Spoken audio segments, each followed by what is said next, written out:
Welcome everyone to a brand new GP Bikes video.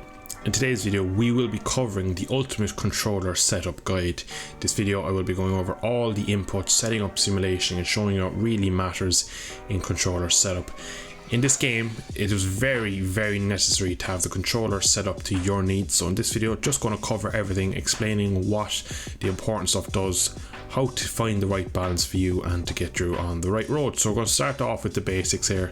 This stuff here, personal preference, whatever you want to throttle your brake to be, you can map it up anyway like that, so I'm not going to cover this too much. Now this fella here, direct lean, he is quite important. Now I will show in a second some clips of the importance of what it actually does on screen, just so you have a visual idea if you don't understand exactly how I explain it. What this does, I have it 65% as you can see. If it's at 100%, when I release the left stick, so the stick that controls the bike will sit up really quick. If it's at 0, it'll gradually sit up. So I'm going to have it on 0, I'll show you, and then I'll show you on 100%. So this is a very good example of what 0%, it is almost impossible to ride. You have the controller overlay on screen, so I'm going to turn in. Now I've released the stick, look, it's keeping turning. So you can see by my controller layout on the left, and up in the top right I have my inputs. I have to steer the bike back, again release it, I have to pull the bike up. It doesn't want to naturally sit up, so it's quite unrealistic. Now I'll show you at 100%. So again, I'm going to just tip in, I'm going to release the stick. Now it really sits up aggressively, so as soon as you take the stick off, it'll sit the bike right up. The only thing that's bad about this might look a lot more reactive.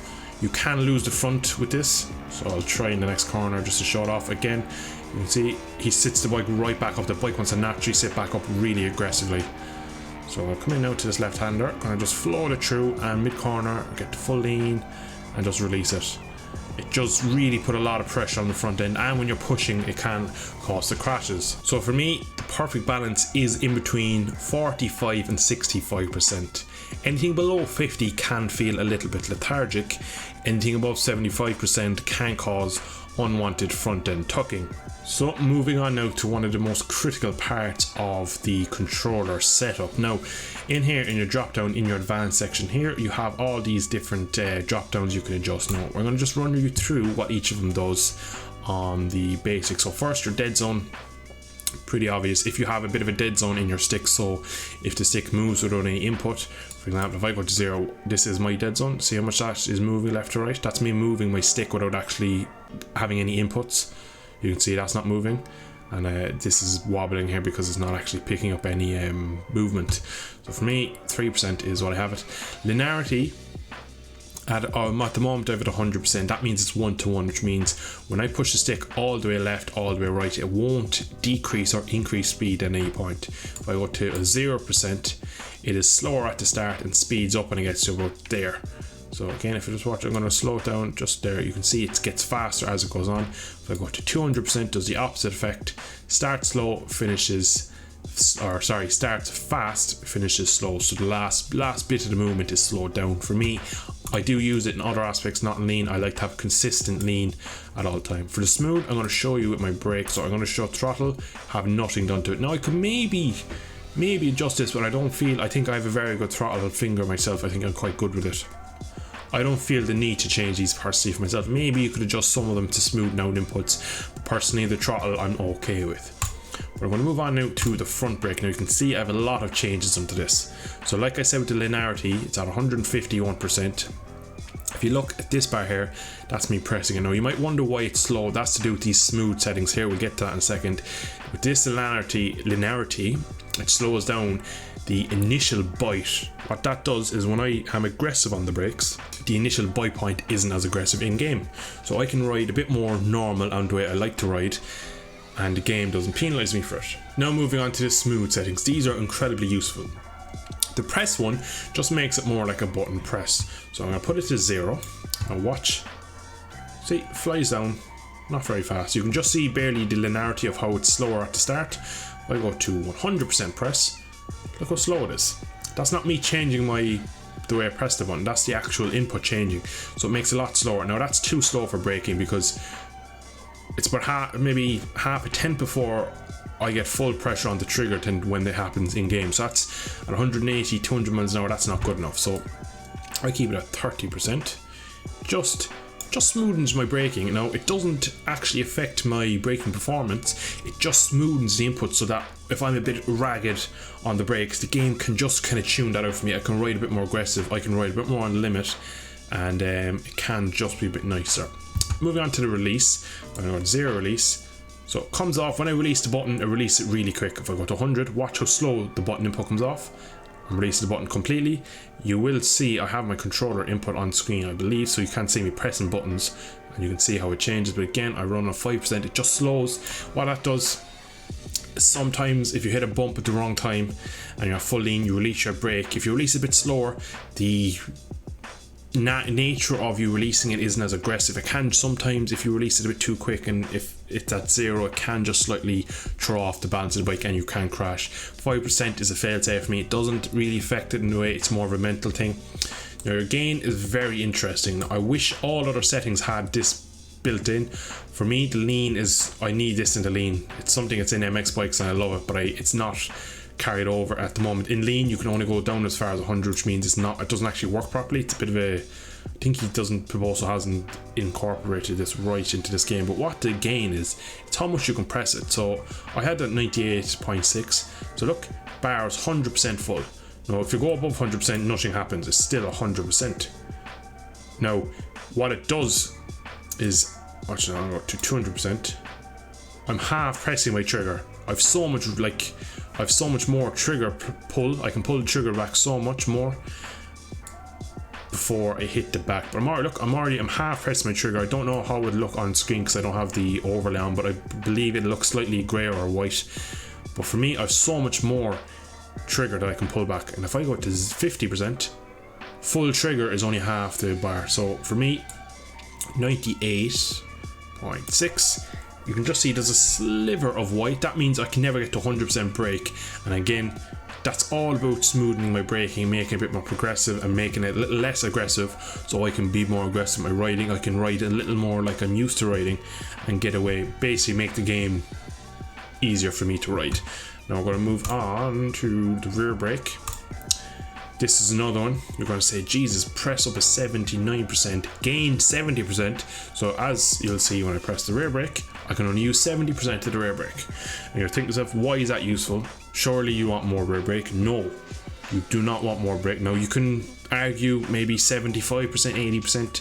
On this game, 100% rear brake, especially when you're trail braking into a corner, it will lock the rear and bring the rear around and you'll crash. For me, the rear, so basically you only have two triggers, so I have two triggers here, the left and right one. This is throttle and front brake. Unfortunately there's not a third one to be progressive with, so you have to be a bit creative with it. So basically what I've done is taken away 30% of my overall rear brake power to allow me to brake at full force with a button, because it's RB for my rear brake, as you'll see on screen, and that allows me to get closer to the limit of the rear brake, but also use it better. I can use more rear brake than the average player because I've taken away more rear brake, and that allows me to be more aggressive with my rear brake and I'm more comfortable. The only thing it can affect is sometimes when you wheelie, you want a bit of rear brake to bring it back down. Sometimes 70% isn't strong enough. That's the only downside of this. Again, the press and the release. Again, rear brake is quite aggressive on this game, so I really slow down the press so it doesn't go 0 to 70 straight away, up at almost 80%. Really slows down. And again, release 10% just so it doesn't fly off and cause any unwanted mistakes.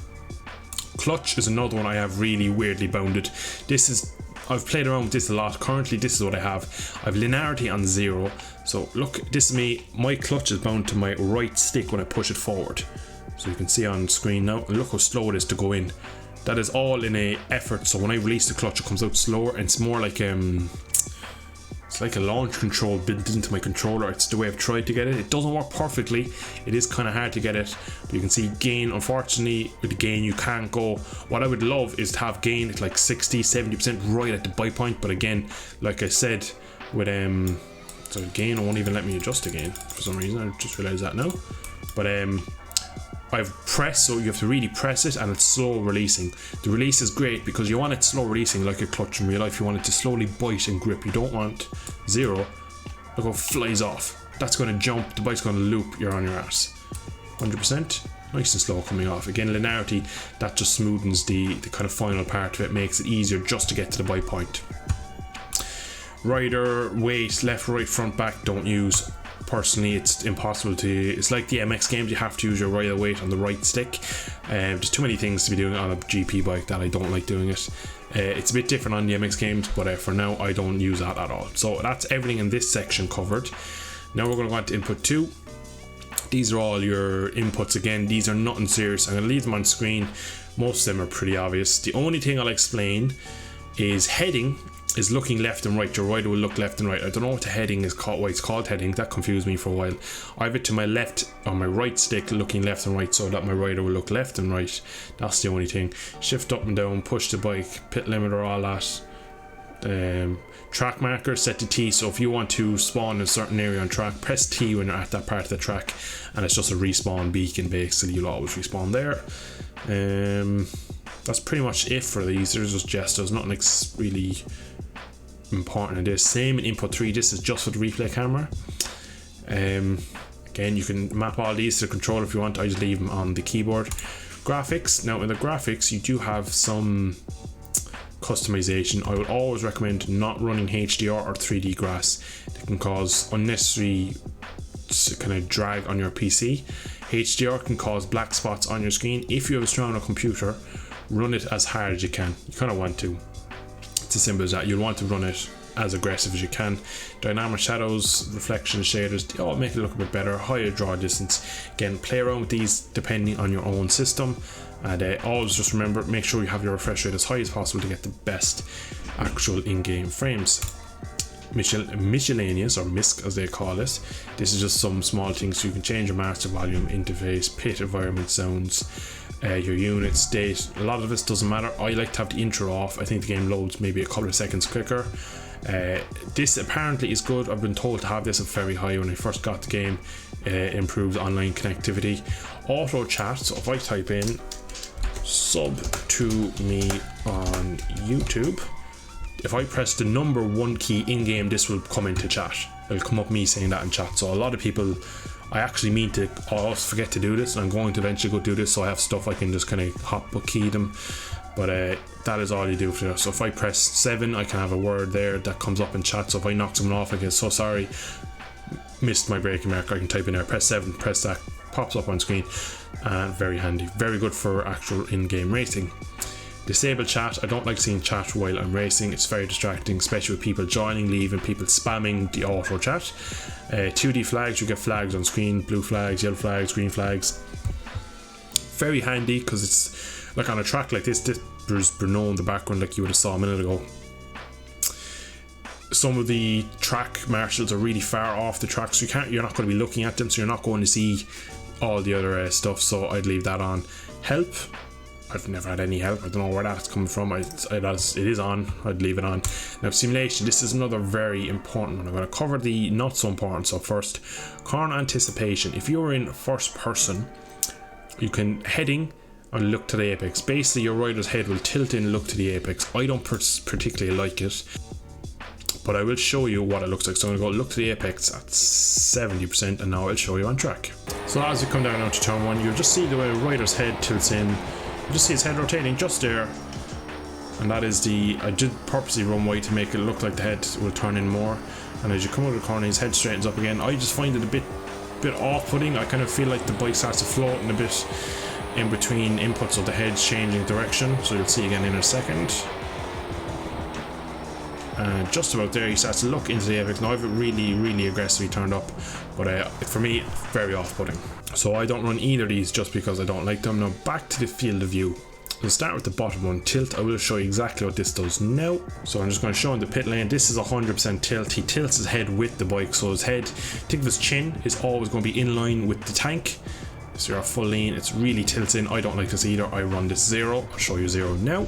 And this is 0. You see the bike just rotates. The rider is constantly looking straight ahead. I find it much easier to ride. Again, this is all personal preference. Play with it yourself, find the right setting. Now we move on to the final thing in this video, the riding aids. Now, there's so much here. I'll go through everything and explain what they are, because I do get a lot of questions and comments of people asking me what do certain things do. go from top to bottom, explain everything. Automatic shift help. Well, what it does is it's automatic gear, simple as that. Changes gear for you, pretty easy, pretty self-explanatory.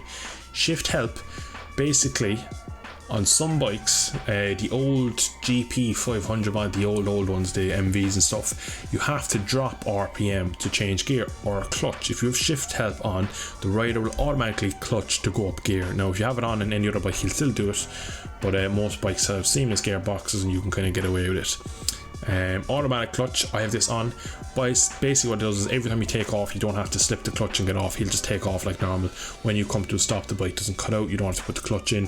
It's just it's kind of just a helpful one to have on. It's more easy than anything. It doesn't help you with like race launches or anything. It just, so when you stop or take off, he does the clutch. It's a quality of life is what I would say. Traction help just as helps with traction control. Basically will just cut power to the rear wheel if you start to slide. Again, this is quite aggressive. It'll cut a lot of power. A lot of bikes, a lot of mods will have their own traction control. I wouldn't run this. I'd run the traction control on the bike, find the right setup. You will definitely be slower with this on. Wheelie help, exact same thing. Anti-wheelie, you'll be slower with this in. Most bikes will have an anti-wheelie setting you can adjust. I wouldn't use any of these three. Maybe brake help if you're new to these games. Brake help will just, it's like an auto brake. It will slow you down as you come into the corner, help you with your braking. Again, pretty easy to understand, nothing too complicated. Automatic rider lean, front and back, left and right. The rider will automatically lean forward and back when he needs to, left and right. Again, you can map this to the right stick, but I need the right stick for looking around my clutch and other things. It's just other things you need. Show best line, that's just a racing line. It'll show you the best line through a corner.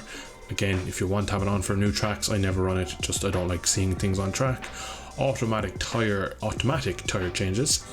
If you join a session that's wet, they'll put wet tires on. If you don't, you'll have dry tires. They'll automatically change the tires every time you come into the pit. Simple as that. Now the stability one, I get a lot of questions about this fella. What this does, it'll stop you from over leaning.